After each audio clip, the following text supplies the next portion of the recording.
مالک نہیں، یہ موت اور حیات کے مالک نہیں، اور دوبارہ زندہ کرنا بھی ان کے اختیار میں نہیں۔ لال شہباز قلندر کے دربار کا حج کرنے والا ایک حاجی کہتا ہے یہاں ایک بہت بڑا سانپ ہے جس کو لال شہباز قلندر نے حکم دیا اور وہ سانپ پتھر کا بن گیا اور ابھی تک پتھر ہے۔ اے تخت تلے تندور ہے جتھے سرکار نے 1 روٹی لائی 1.25 لاکھ ولیاں نو اتھے دعوت دیتی سی، اور تلے سانپے جنوں سپ نو سرکار نے پتھر بنا دیتا ہے۔ ایک مسواک بھی ہے لال شہباز قلندر کے دربار پہ جس کی لمبائی 12 فٹ ہے اور موٹائی اس کی موٹائی 2 بندے مل کے جھپا ڈالیں تو وہ تب بازو میں آئے گی۔ اے بابا جی پتہ نہیں کردہ کی میں سی، لا حول ولا قوت الا۔ اور وہاں کے مجاور کہتے ہیں یہ مسواک اس کے نیچے ایسی جگہ ہے کہ لیٹ کے گزرا جاتا ہے، جو اس کے نیچے سے گزر جائے، اولاد نہیں تھی تو اولاد ہو جائے گی، رزق نہیں تھا تو وہ مل جائے گا، ساری مصیبتیں اس کی دور ہو جائیں گی۔ آج قبروں کے پجاری، قبروں کے طواف کرنے والے، بیت اللہ کو چھوڑ کر قبروں پر حج کرنے والے، ان کی کیفیت کیا ہے کہ انہوں نے صرف یہ نہیں کہ بیت اللہ کے مقابلے پہ 7 شریف میں اپنا دربار درگاہ بنا کے حج کرتے ہیں، انہوں نے اللہ کے مقابلے پر علی کو بھی اللہ کا مقام دیا ہے۔ لال شہباز قلندر کے دربار پر، اس کی درگاہ پر بہت بڑا بینر لگا ہوا جس بینر پر لکھا ہوا علی اللہ برابر، ایک ہی جگہ پہ علی، اوپر درمیان میں اللہ، اور کہا کہ لال شہباز قلندر نے کہا علی وہ ذات ہے، علی وہ ذات ہے جس کو عربی میں اللہ کہا جاتا ہے، ہندی میں اس کو بھگوان کہا جاتا ہے، فارسی میں اس کو خدا کہا جاتا ہے، انگلش میں اس کو گاڈ کہا جاتا ہے، اور پھر نیچے شعر لکھا ہے زاہد نہ کر تو خلد بری کی بات، علی خدا ہے علی کی ذات۔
لا حول ولا قوت الا باللہ، اور اس کو پڑھنے والے نے جیسے نعرہ حیدری علی، لا حول ولا قوت الا باللہ۔ اور قرآن سنیے قل هو اللہ احد اللہ الصمد لم یلد ولم یولد، اللہ ایک، علی اللہ نہیں ہے، جس طرح قوم نوح نے 5 کو رب ماننا تھا، آج بھی علی اور اللہ کو 2 کو رب ماننے والا مشرک ہے۔ علی اللہ نہیں ہے، علی اللہ کا بندہ ہے، علی اللہ کا فقیر ہے، علی اللہ کا منگتا ہے، علی اللہ کا سوالی ہے، علی رضی اللہ عنہ وارضا اللہ کے مجبور بندے ہیں، اور اس کی مجبوری حدیث بیان کرتی ہے۔ خیبر کے موقع پہ میرے آقا نے کہا تھا آج جھنڈا اس کو دوں گا جس سے اللہ اور اس کا رسول محبت کرتا ہے، وہ بھی اللہ اور اس کے رسول سے محبت کرتا ہے۔ پوچھا علی کہاں ہے؟ کہا مجھے کہنے دیجئے علی کو مشکل کشا کہنے والوں۔ جواب دینے والے نے کہا کہ مولا علی کی آنکھیں خراب ہیں، لوگوں کی مشکلیں ٹالا کرتے تھے، آج خود مشکل میں پڑے ہوئے ہیں۔ وہ مشکل کشا نہیں ہو سکتا، جس پہ مشکل آ جائے وہ مشکل کشا نہیں ہوا کرتا، وہ مشکل کشا اور حاجت روا نہیں ہوا کرتا۔ علی کو بلایا، آنکھوں پہ لعاب دہن لگایا، اللہ نے شفا دے دی۔ وہ علی اللہ کا بندہ ہے، کہا نہیں اے زاہد نہ کر تو خلد بری کی بات، علی خدا ہے علی کی ذات۔ اور قرآن اس کے برعکس کہتا ہے قل هو اللہ احد، اللہ ایک ہے۔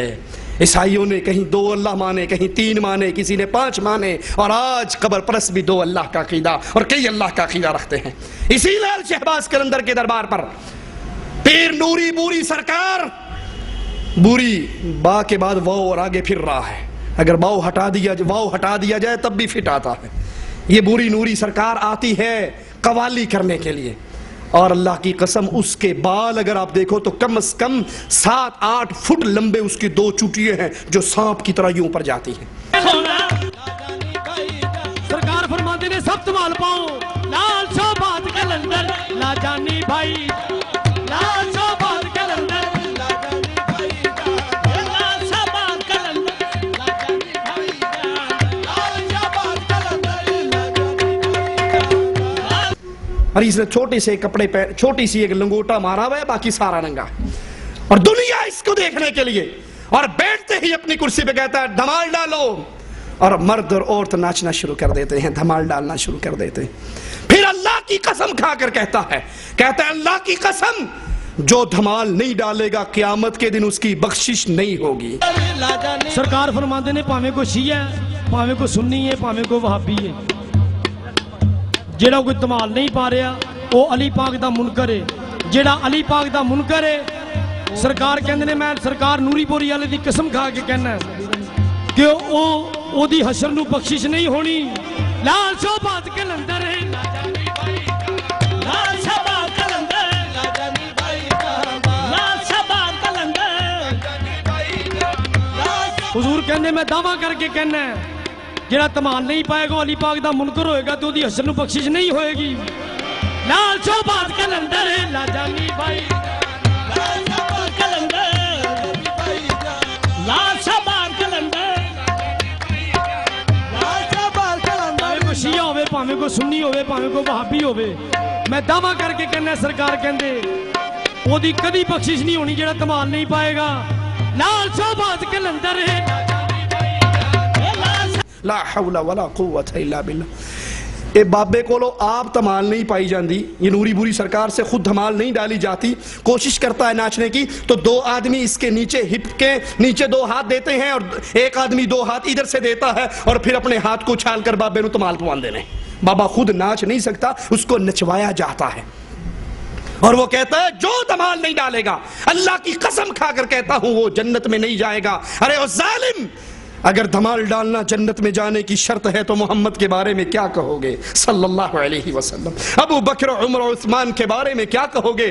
علی حسن حسین کے بارے میں کیا کہو گے؟ نبی کی صحابہ کی جماعت، اور وہاں پر عورتیں اور مرد مشترکہ دھمال ڈالتے ہیں، عورتیں مردوں میں، مرد عورتوں میں، اور ایک پورا ٹینٹ عورتوں کا لگا ہوا ہے، 45 منٹ تک مرد اور عورت ناچتے ہیں، دھمال ڈالتے ہیں۔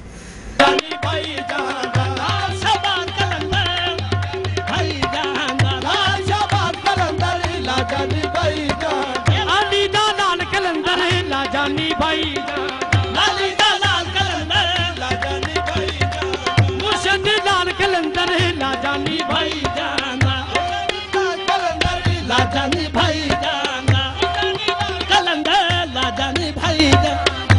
یہ دھمال صحابہ نے ڈالی، میرے نبی تو مسجد سے نکلے تھے، نماز پڑھ کے نکلنے والے مردوں عورتوں کو دیکھا تھا، ان کا اختلاط نبی سے برداشت نہیں ہوا تھا، کہا تھا مردوں تم راستے کے کونوں پہ نہ چلا کرو، درمیان میں چلا کرو، عورتوں تم راستے کے کونوں اور کناروں پہ چلا کرو۔ راوی حدیث کہتا ہے عورتیں پھر اس طرح دیواروں سے لگ کر جاتی کہ ان کے کپڑے دیواروں میں اٹک جایا کرتے تھے، اور یہاں درباروں پر عورتوں اور مردوں کا مخلوط رقص ہے۔ پھر کہتا ہے میں اعلان کر کے کہتا ہوں جو دھمال نہیں ڈالتا وہ علی کا منکر ہے، اور جو علی کا منکر ہے یہ پیر بابا سپیکر میں ہزاروں آدمیوں کے سامنے ان کو ماں کی گالی دیتا ہے۔ حضور فرماتے نے جڑا دھمال نہیں پائے گا وہ بڑا پیغام ہوئے گا۔